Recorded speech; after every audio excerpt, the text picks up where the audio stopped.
अपराधको अनुसन्धान र दण्ड सजाय निर्धारणमा प्रदेशको भूमिका खुम्च्याउन केन्द्र सरकारको प्रयास। सरकारी निर्णयपछि वंशजको नागरिकता लिन जिल्ला प्रशासन कार्यालयहरूमा घुइँचो।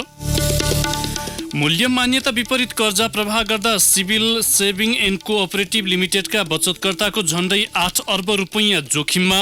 हजारौं रुपैयाँ पर्ने स्वास्थ्य उपकरण न्याम्स अस्पतालको वीर अस्पताल खरिद इकाइले 1 पैसामा किन्दै। रोजगारदाता र श्रमिकलाई साउन 1 गतेदेखि सामाजिक सुरक्षा कोषमा योगदान गर्न लगाउने सरकारको तयारी। सामाजिक सुरक्षा कार्यक्रम पूर्ण रूपमा व्यवहारमा लागू गराउने जिम्मेवारी सरकारको भएको प्रधानमन्त्री ओलीको भनाई।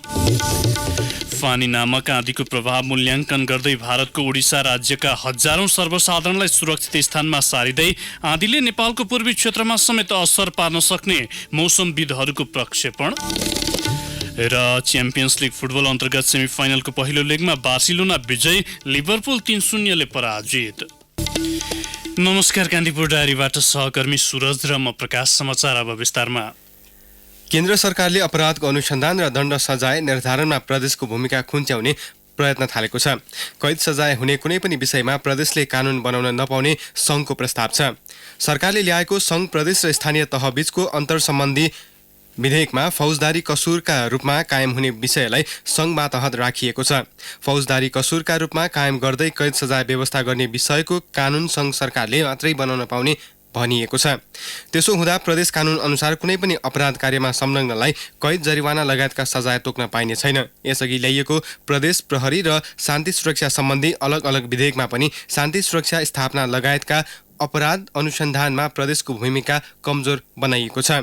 अहिले ल्याइएको अन्तर्सम्बन्ध सम्बन्धी विधेयकमा फौजदारीको कसुरमा संलग्न व्यक्तिमाथि राज्यका तर्फबाट मुद्दा चलाइने अधिकार सङ्घमा सीमित गरिएको छ। त्यस्तो मुद्दाको अनुसन्धानको जिम्मा पनि केन्द्र सरकारसँगै राखिने भएको छ। त्यसप्रति प्रदेशले आपत्ति जनाएको छ। प्रदेशका अधिकारीहरूले असन्तुष्टि पोखेका छन्। संविधानले दण्ड जरिवानाको अधिकार प्रदेशलाई तोकेको, तर त्यस विपरीत संवैधानिक अधिकार खुम्च्याउने गरी सङ्घ सरकारले कानून ल्याउने प्रयत्न गरिरहेको प्रदेशका अधिकारीहरूको भनाइ छ। प्रदेश 2 का मुख्य न्यायाधिवक्ता दिपेन्द्र झाले फौजदारी संहिताले तोकेका अपराध अनुसन्धान सङ्घले गर्नुपर्ने स्वाभाविक भए पनि अन्य कानूनले सृजना गर्ने फौजदारी दायित्वमा प्रदेशको अधिकार खोज्न नमिल्ने बताउनुभयो। उहाँले भन्नुभयो, संविधानले प्रदेशको एकल अधिकार सूचीको अनुसूची 6 मा प्रदेशलाई दण्ड जरिवानाको अधिकार दिएको छ। दण्ड जरिवाना भनेको के हो? प्रदेशले बनाउने कानूनमा दण्ड जरिवानाको व्यवस्था गरिएन भने ती कानून निष्प्रभावी हुन्छन्। उहाँले विधेयकको दफा 8 मा उल्लेखित सङ्घ कानूनबाट व्यवस्था गरिने विषयलाई पुनर्लेखन गरेर प्रदेशको अधिकार सुरक्षित गर्नुपर्ने बताउनुभयो। संविधान अनुसार एकल र साझा अधिकार सूचीमा रहेको दर्जनौं विषयमा काम गर्न र नियमन गर्न प्रदेशहरूले कानून बनाउनुपर्छ। जहाँका अनुसार उद्योग, वन, प्रहरी, वातावरण, कर्मचारी, प्रशासन, कृषि, स्वास्थ्य, औषधि व्यवस्थापन लगायतका अनेकौं विषयमा प्रदेशले कानून बनाउनुपर्छ। अन्तर्सम्बन्ध सम्बन्धी प्रस्तावित विधेयकमा फौजदारी कसुर कायम गरी सजाय गर्ने व्यवस्था सम्बन्धी सङ्घीय कानूनबाट हुने भनिएको छ। त्यस्तो कसुरको अनुसन्धान तथा तत्कालीन तह किताब प्रदेश तहबाट हुने गरी कानूनी व्यवस्था भने प्रदेश कानूनमा राख्ने प्रस्तावमा छ। प्रदेश 1 का मुख्य न्यायाधिवक्ता चुडामणि आचार्यले प्रदेशले कानून बनाउन पाउने तर सजाय तोक्न नपाउने व्यवस्थाले सङ्घीयताको व्यवहार कमजोर हुने बताउनुभयो। कर्मचारी अभावमा गुज्रिएको जिल्ला प्रशासन कार्यालय सप्तरीलाई नागरिकता बाँड्न हम्मे पर्न थालेको छ। वंशजको नागरिकता लिनेको संख्या वात्तै बढेपछि प्रशासन कार्यालयलाई दैनिक कार्य सञ्चालनमा समेत समस्या भएको छ। प्रमुख जिल्ला अधिकारी सुरेन्द्र पौडेलले भन्नुभयो, 1 महिना यता नागरिकता लिनेहरूको भिड बढेको छ। पहिले दैनिक 30-40 जनाले नागरिकता लिन्थे, अहिले 60 देखि 80 जनासम्म वंशजको आधारमा नागरिकता लिन आइरहेका छन्। सरकारले जन्मका आधारमा नागरिकता लिएकाको सन्तानलाई वंशजका आधारमा नेपाली नागरिकता दिने निर्णय गरेसँगै जिल्ला प्रशासन कार्यालयमा नागरिकता लिनेको संख्या वात्तै बढेको हो। माध्यमिक शिक्षा परीक्षा एसई भर्खरै सकाएर युवा युवती पनि नागरिकता बनाइरहेकाले भिड बढेको प्रमुख जिल्ला अधिकारी पौडेलले बताउनुभयो।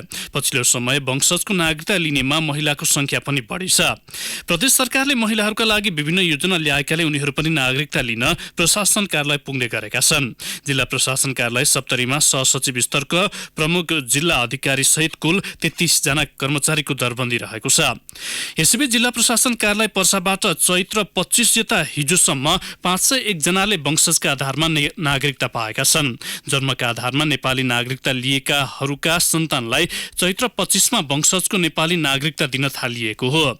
प्रमुख जिल्ला अधिकारी नारायण प्रसाद भट्टराईले 2063-64 मा जन्मका आधारमा नागरिकता लिएकाहरूका छोराछोरीले अहिले नागरिकता पाइरहेको बताउनुभयो। यसैबीच जिल्ला प्रशासन कार्यालय पर्सा अगाडि नागरिकता लिन लामबद्ध नागरिकको एउटा भिडियो एक सातादेखि सामाजिक सञ्जालमा भाइरल भएको छ। भिडियो बनाएर फेसबुकमा अपलोड गर्ने नम्रता वाग्लेले नागरिकता लिनेको लाइनमा भारतीय नागरिक मात्र रहेको बताएकी छन्। नेपाल सरकारले जन्मका आधारमा नागरिकता लिएका नागरिकका सन्तानले वंशजको आधारमा नागरिकता पाउने निर्णय गरेपछि भारतीयको भिड बढेको दाबी उनले गरेकी छन्। यस्तो देखेर आफू आश्चर्यचकित भएको पनि उनको भनाइ छ। कि आधारमा तपाईले सबैलाई भारतीय नागरिक भन्नुभएको हो? वाग्लेको पोस्टमा वीरगञ्जका सामाजिक अभियन्ता आशु सर्राफले लेखेका छन्, गोरो छाला नभएका हरेक व्यक्तिलाई गैर नेपाली देख्ने तपाईको मानसिकतालाई उपचारको पनि आवश्यक छ। बिना प्रमाण भ्रम फिजाउन सरल छ, तर यथार्थ बताउन गाह्रो हुन्छ। तपाईलाई बिन्ती गर्छु, मलाई स्पष्ट पारिदिनुहोस् कुन आधारमा तपाईले उहाँहरूलाई गैर नेपाली भन्नुभएको हो।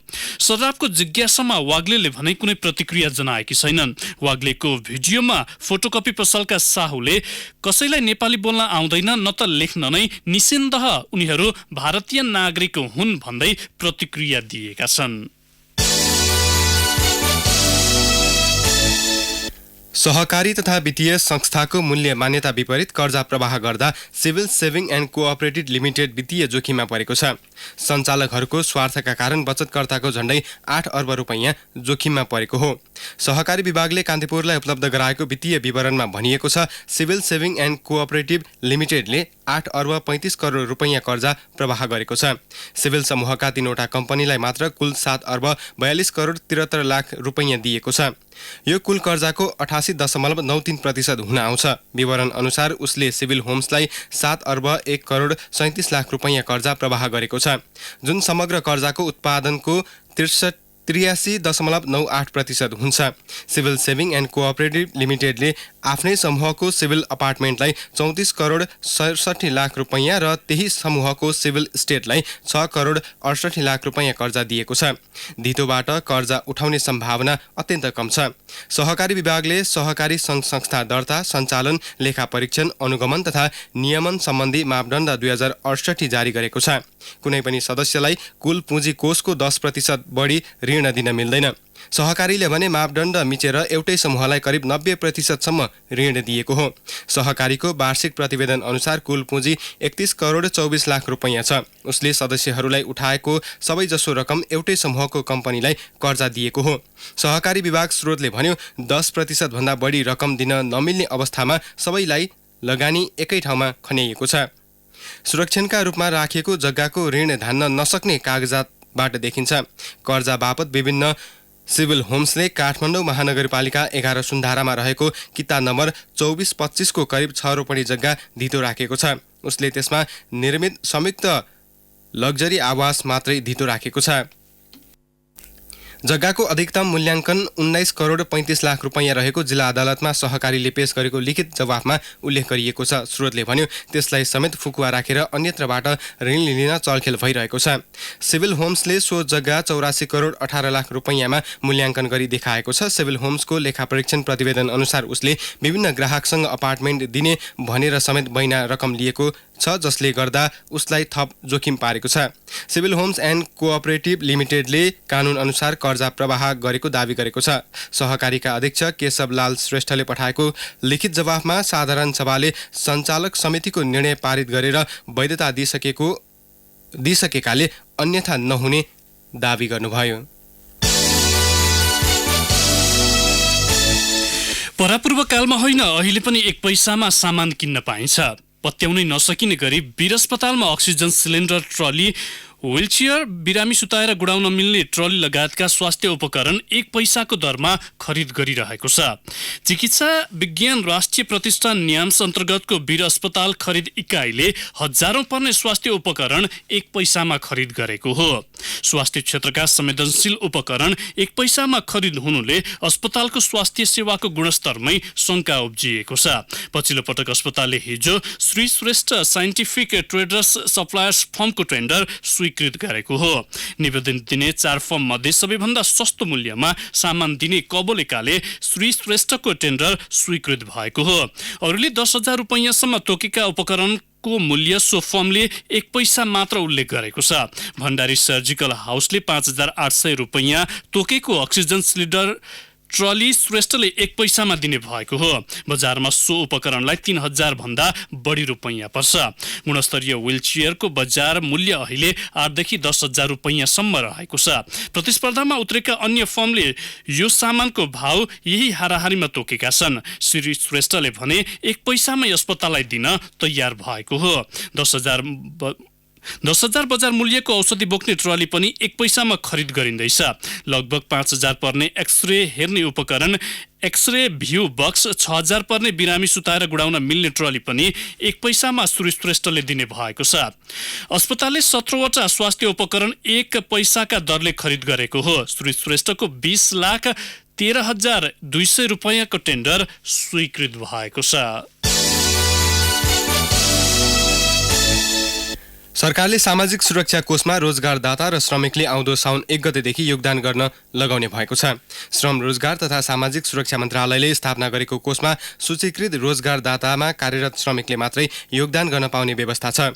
सूचीकृत हुन असार मसान्तसम्मको समय दिएको छ। प्रधानमन्त्री केपी शर्मा ओलीले रोजगारदाता र श्रमिककै सहमतिमा ल्याइएको सामाजिक सुरक्षा कार्यक्रम पूर्ण रूपमा व्यवहारमा लागू गराउने जिम्मेवारी सरकारले लिएको बताउनुभयो। 130औं अन्तर्राष्ट्रिय श्रमिक दिवसका अवसरमा संयुक्त ट्रेड युनियनद्वारा हिजो काठमाडौँमा आयोजित सभामा उहाँले भन्नुभयो, रोजगारदाता र श्रमिकको सहमतिमै ल्याइएको न्यूनतम तलब र सामाजिक सुरक्षालाई सरकारले व्यवहारमा लागू गराउनेछ। सरकारले यो पूरा गराउन लगाउँछ। उद्यमीले ती कुरा पूरा गर्नुपर्छ। उद्यमीका तर्फबाट शिकायत छैन। उहाँले असल श्रम सम्बन्ध कायम गर्न सामाजिक सुरक्षा लागू भएको बताउनुभयो। उहाँले भन्नुभयो, उद्यमीले आफ्नो लगानी सुरक्षित हुने गरी अनुकूल काम गर्नुपर्छ। मजदुरले प्रसन्न मुद्रामा काम गर्न पाउनुपर्छ। यसमा सरकारले सहयोग संयोजन गर्नेछ। मजदुरमाथि अन्याय गरेर समस्याको समाधान खोज्नु हुँदैन, न्याय दिएर समाधान गर्नुपर्छ। श्रम रोजगार तथा सामाजिक सुरक्षा मन्त्री गोकर्ण विष्टले साउनदेखि नै योगदान गर्ने रोजगारदाता र श्रमिकलाई सेवा दिन आवश्यक संयन्त्र बनाइसकेको बताउनुभयो। कान्तिपुर डायरीमा अब ब्रेकको पालो। अब बाँकी प्रसङ्ग। राष्ट्रपतिले नीति तथा कार्यक्रम पेश गरेपछि मात्र प्री बजेटको सैद्धान्तिक छलफल गराउने सरकारको तयारीप्रति प्रमुख प्रतिपक्षी नेपाली कांग्रेस र सत्तापक्ष बीच विवाद उत्पन्न भएको छ। प्री बजेट छलफलपछि राष्ट्रपतिले नीति तथा कार्यक्रम प्रस्तुत गर्ने परम्परा तोडेर संघीय संसद चल्न खोजिएको आरोप कांग्रेसले लगाएको छ। राष्ट्रपति विद्यादेवी भण्डारीले सरकारका तर्फबाट संघीय संसदको दुवै सदनमा भोलि नीति तथा कार्यक्रम प्रस्तुत गर्ने तयारी छ। नीति तथा कार्यक्रमपछि सफल गराउन संसदीय मान्यता विपरीत भएको ठहर कांग्रेसले गरेको छ। राष्ट्रिय सभामा प्रतिपक्षी नेता सुरेन्द्रराज पाण्डेले भन्नुभयो, सरकार उल्टो बाटोमा हिँड्न खोज्दैछ। सरकारको नीति आइसकेपछि प्री बजेट छलफलको औचित्य हुँदैन। कांग्रेस संसदीय दलको बैठकले सरकारले संसद र जनप्रतिनिधिलाई अवमूल्यन गर्न खोजेको आरोप समेत लगाएको छ।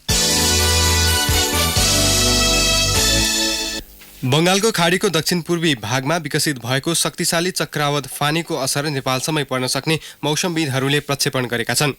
शुक्रबार अपराह्नपछि नेपालको पूर्वी भूभाग भएर फानी नेपाल प्रवेश गर्ने सम्भावना रहेको वरिष्ठ मौसमविद वरुण पौडेलले बताउनुभयो। पौडेलले भन्नुभयो, त्यो चक्रवातको असर पूर्वी र हिमाली क्षेत्रमा पर्ने प्रारम्भिक अनुमान छ। हिमाली भूभागमा भारी हिमपात र हावाहुरीको सम्भावना छ। अहिले प्री मनसुनको समय भएको र चक्रवातको असर मिसिएर पूर्वी र मध्य भागका केही स्थानमा हावाहुरी सहित हल्कादेखि मध्यम वर्षा हुन सक्ने जल तथा मौसम पूर्वानुमान महाशाखाले जनाएको छ। मौसमविदहरूका अनुसार बंगालको खाडीको दक्षिण पूर्वी भागमा विकसित भइसकेको फानी बिस्तारै उत्तर पश्चिम दिशातर्फ बढिरहेको छ। महाशाखाले विशेष बुलेटिनमा भनेको छ, बिहिबारदेखि त्यो प्रणाली उत्तर पूर्वी तिर लाग्ने देखिन्छ। शुक्रबारदेखि यो प्रणाली भारतको उडिसा आसपास मोडिने देखिन्छ।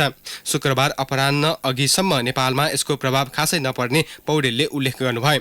भोलि अपराह्नपछि भने सतर्क रहन महाशाखाले आग्रह गरेको छ। पश्चिमी वायु तथा स्थानीय वायु सक्रिय भएपछि हिजो साँझ असिना र हावाहुरी सहित वर्षा भएको थियो। महाशाखाका मौसमविद गंगा नगरकोटीका अनुसार पश्चिमी वायु र स्थानीय वायु सक्रिय भएर पश्चिमी पहाडी भूभागमा हिजो अपराह्न बादल विकसित भएको थियो। आज पनि पश्चिमी वायुको असर देखिने भएकाले हावाहुरी सहित वर्षा हुने महाशाखाले उल्लेख गरेको छ। खेल मैदान नै मासेर सपिङ कम्प्लेक्स बनाएपछि राजधानीको क्षेत्रपाटी स्थित जुद्धोदय मावि जेपी स्कुलमा 10 वर्षदेखि दैनिक प्रार्थना सभा र खेलकुद गतिविधि ठप्प रहेका छन्। व्यवस्थापन समिति र स्कुल प्रशासनले 10 वर्ष अघि तरुण निर्माण सेवालाई 9 रोपनी 6 आना मध्ये 60% जग्गा भाडामा दिएको थियो। भाडामा दिनु अघि विद्यालयमा दैनिक प्रार्थना सभा र मध्याह्न छुट्टीमा खेलकुद हुन्थ्यो।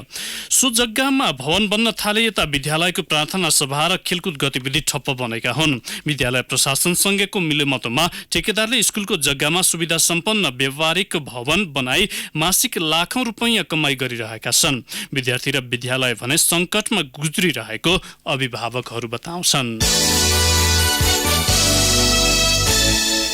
नयाँ शैक्षिक सत्र सुरु भएसँगै भक्तपुरको मध्यपुर ठिमी नगरपालिकाले स्थानीय पाठ्यक्रम लागू गरेको छ। स्थानीय सरकार सञ्चालन ऐन 2074 लागू भएदेखि नगरपालिकाले शिक्षामा पाएको जिम्मेवारीको उपयोग गर्दै स्थानीय पाठ्यक्रम निर्धारण निर्माण कार्यदल गठन गरी स्थानीय पाठ्यक्रम निर्माण गरेको नगर प्रमुख मदन सुन्दर श्रेष्ठले बताउनुभयो। स्थानीय तहलाई प्राप्त अधिकारको प्रत्यायोजन गर्दै नगरपालिकाको शिक्षा समिति अन्तर्गत प्राज्ञ रामकृष्ण दुवालको संयोजकत्वमा 3 सदस्यीय कार्यदल गठन गरेको र सो कार्यदलले अभिभावक, विद्यार्थी, विषय विज्ञ, स्थानीय कलाकार, बुद्धिजीवीको सहयोगमा स्थलगत अध्ययन गरी 100 पूर्णाङ्कको पाठ्यक्रम तयार गरेको श्रेष्ठले बताउनुभयो। चालु शैक्षिक सत्रको जेठ 1 गतेबाट लागू हुने गरी कक्षा 6 मा स्थानीय पाठ्यक्रम तयार गरेको जनाएको छ। नगरपालिकाले आगामी शैक्षिक सत्रभित्र अन्य कक्षामा स्थानीय पाठ्यक्रम लागू गर्दै जाने उहाँले बताउनुभयो।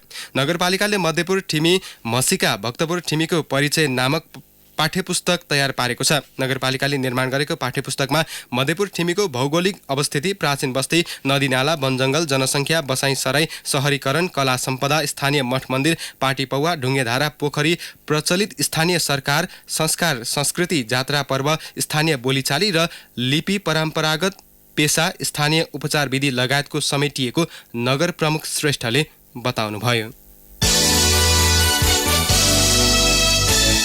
विगत वर्षमा इलाम चिया बगानमा एतिन्जेल 4 पटक टिपाई भइसक्यो। अर्ग्यानिक उत्पादन थालेको सो बगानमा एक टिपाईमा 600 किलोसम्म हरियो चियापत्ती हुन्छ। यो पटक सिजन सुरु हुन साथ थालिएको मजदुर आन्दोलनका कारण एकै टिपाई पनि हुन सकेको छैन, जसले गर्दा हरियो पत्ती काम नै नलाग्ने गरी हुर्कन थालेको छ भने चियामा नै निर्भर श्रमिकलाई बिहान बेलुकाको छाक टार्न पनि मुस्किल परेको छ।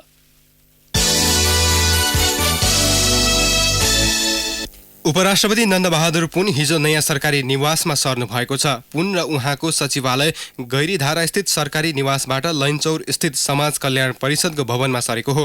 समाज कल्याण परिषदको भवनलाई ग्रिन हाउसको संज्ञा दिएको छ। उपराष्ट्रपति पुन अन्तर्राष्ट्रिय श्रमिक मजदुर दिवसको अवसर पारेर नयाँ भवनमा सरेको उहाँको सचिवालयले जनाएको छ।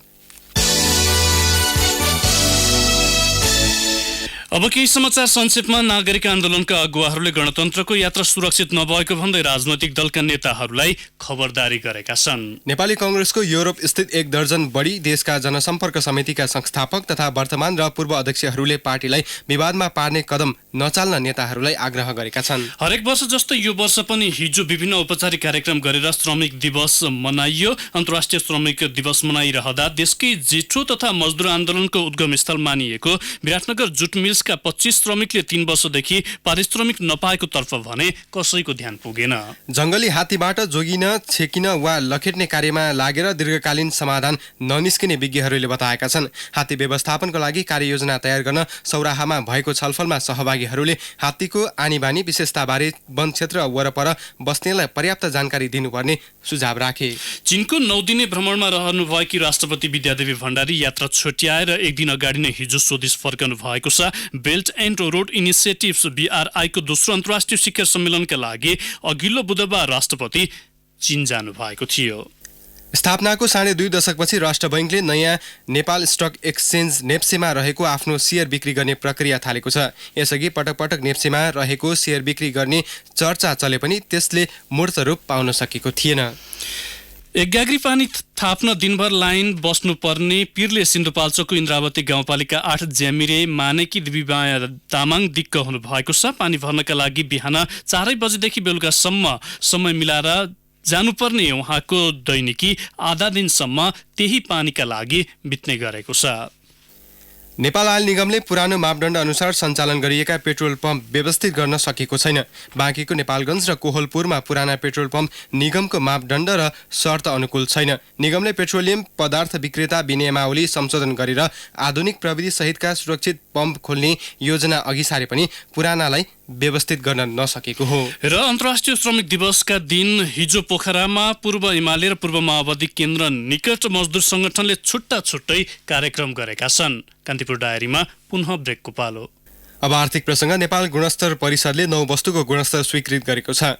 वाणिज्य तथा आपूर्ति मन्त्री मातृका प्रसाद यादवको अध्यक्षतामा सोमबार बसेको परिषदको बैठकले नेपाली हाते कागज, कोइला, इलेक्ट्रिकल सप्लायर्स लगायतका एप्लायन्सेस लगायतका 9 वस्तुको गुणस्तर स्वीकृत गरेको हो। परिषदका सदस्य सचिव एवं गुणस्तर तथा नाप्तोल विभागका महानिर्देशक विश्वबाबु पुडासैनीका अनुसार निर्यात सम्भावना रहे पनि उपयुक्त मापदण्ड र प्रमाणीकरण नहुँदा निर्यातमा समस्या भएको हो। हेल्दी हुनु छ सबलाई, हेल्थ चाहिन्छ जसलाई, हेल्दी बनो अब विथ गुड लाइफ, हेल्दी बनो अब विथ गुड लाइफ। हेल्थसँग कहिले गर्दिन सम्झौता, किनकि मसँग छ मेरो healthy friend good life digestive biscuit. Introducing good life digestive biscuit. अब अन्तर्राष्ट्रिय प्रसङ्ग। बङ्गालको खाडी र आन्ध्र प्रदेशबाट अघि बढेको शक्तिशाली फानी आँधीले क्षति पुर्याउन सक्ने भन्दै भारतका उत्तरपूर्वी तटीय क्षेत्रका हजारौं सर्वसाधारणलाई सुरक्षित स्थानमा सार्ने काम भइरहेको छ। विपद व्यवस्थापन विभागका सुरक्षा बल र तटीय सुरक्षाकर्मीहरूलाई उद्धारका लागि तैनात गरिएको छ। 190 किलोमिटर प्रति घण्टाको गतिमा आएको आँधीले विशेष गरी ओडिसा राज्यका 11 जिल्लामा प्रभाव पार्ने भन्दै उच्च सतर्कता अपनाउन त्यहाँको मौसम विभागले आग्रह गरेको छ। सुरक्षित स्थानमा करिब 10 लाख सर्वसाधारणलाई अटाउने गरी 850 वटा शिविरहरू बनाइसकिएको स्थानीय प्रशासनले जनाएको छ।